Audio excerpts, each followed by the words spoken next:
السلام عليكم داوديال halkani waa Soomaali channel anigu waxaan ahay Shamis Xasan Haarun barnaamij kooban ayaan si gaar ah maanta diirada ugu saari doonaa naasnuujinta carruurta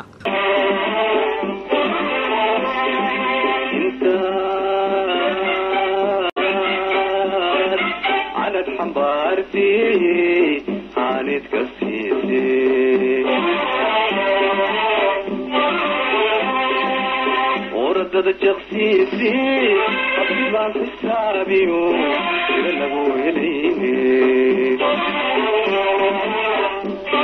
wuxuu fanaankii weynaa ee Tubiic Allah u naxariistay hees uu ku sameeyay magaca hooyo uu ku yiri intaad hanad xambaartee haaneedka siisee horaadada jaqsiisee habtaybaan xisaab iyo tiro lagu helayn sanad waliba marka la gaadho 1 bishan oo kale ee Agoosto ilaa 7 bishan ee maanta ah waxa la xusuustaa toddobaadka naasnuujinta dunida oo dhan waxaana laga xusay meelo Soomaaliya kamid ah iyo goobo kale oo ay dad Soomaaliyeed joogaan xilliga naasnuujinta waxay bilaabataa marka cunugu dhasho ilaa laga gaadho 2 sanadood sida ku cad shariicada Islaamka caanaha naaska hooyada waxa uu ka kooban yahay dhammaan wax walba oo laga helo cuntada la isticmaalo sida macdanta fitamiinaadka cuntada tamarta leh cuntada jirka dhista iyo biyaha aqoon-yahanada ku takhasusay cilmiga sayniska waxay sheegeen inaan la sameyn karin waxyaabaha uu ka kooban yahay caanaha naaska hooyada naasnuujinta carruurta waa mid aad muhiim u ah maxaa yeelay markasta cunugu waxa uu heli karaa iyagoo daray ah ama fresh ah iyagoo nadiif ah iyagoo ammaanka ah waxyaabaha shubanka iyo infekshanada sababa maxaa yeelay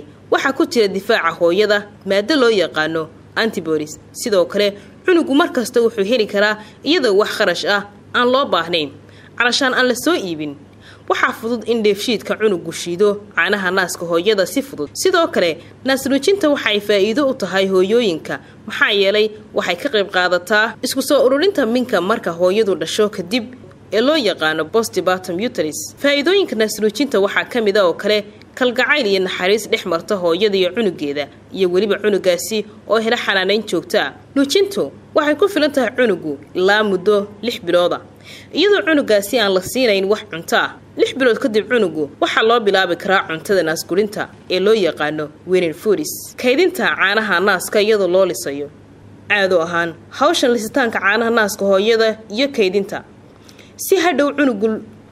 cunuga loo siiyo marka hooyadu shaqo ku maqan tahay kama jirin qaaradda Afrika maadaama hooyooyinka wax nuujiya iyo carruurtooda isla joogi jireen sidoo kale hooyooyinku waxay xanaaneyn jireen ama mas'uul ka ahaayeen ka warqabida iyo hawlaha guriga si kastaba ha ahaatee maalmahan hooyooyin badan ayaa waxay heleen shaqooyin gaar ahaan isbitaalada hooyooyinka iyo dhallaanka ee loo yaqaano maternity hospitals iyagu hooyooyinkaasi ka shaqeeya isbitaalada loo ogol yahay fasax sanadkii 1 bil ama 2 bilood iyadoo hooyooyinka haysta carruurta yaryari ee weli naaska nuuga qasab ku noqotay inay caanaha naaska cunuga u lisaan isla markaana u kaydiyaan si cunuga loo siiyo xilliga hooyadu ka maqan tahay tani waxa ku jira faa'iido badan maxaa yeelay cunugu waxa uu helaa caano naaska hooyada oo kayda iyadana waxay sii wadan kartaa shaqadeeda si walwal la'aan hawsha ama shaqada lisitaanka caanaha naaska hooyada waa shaqo aad u sahlan inta badan hooyooyinku waa ay garanayaan marka koobaad waxa hooyada laga rabaa inay ilaaliso nadaafadda qalabka ay wax ku lisayso iyo waliba nadaafadda naaska marka labaad waa inay caanaha ay listay ku kaydisaa weel daboolan waa inay ku kaydisaa meel qabow oo ka fog ilayska qorraxda caanaha la keediye marka cunuga la siinayo waa in lagu siiyaa koob laguma siin karo masaasad ama cinjid ama waxa loo yaqaano luqada Ingiriiska bottle feeding waxaase xusuusina daawadayaal in hooyooyinka lagula talinayo inay ku dadaalaan xanaanada ubadkooda gaar ahaan xilliga naasnuujinta ay ku guda jiraan xilliga naasgurinta iyo nafaqeynta naasgurintu waxay bilaabantaa xilliga cuntada iska bedelayso naasnuujinta oo kaliya iskuna bedelayso cuntada reerka ama qoyska iyadoo uu isku bedelayo si tartiib marxaladda naasgurintu waxay martaa 3 marxaladood marxaladda koobaad cunugu waa in loo wadaa naasnuujinta sidii caadiga ahayd laakiin waa in loo bilaabo cuntadaasi waa inay noqotaa mid fudud dheefshiidka cunugana shiidi karo cuntadaasi waxaa lagu magacaabaa cuntada naasgurinta and weaning foods marxaladda labaad cunuga waa in loo sii wadaa naasnuujinta laakiin waxaa loo korinayaa oo kaliya cadadka cuntadii uu qaadanayay nooca cuntada uu qaadanayo waxay isku bedelaysaa si tartiib iyadoo isku bedelaysa marxaladii koobaad ee cuntada naasgurinta iskuna bedelaysa cuntada qoyska ama reerka guud ahaan barnaamijkii waa inaga intaa tan iyo kulan dambe amaana Allah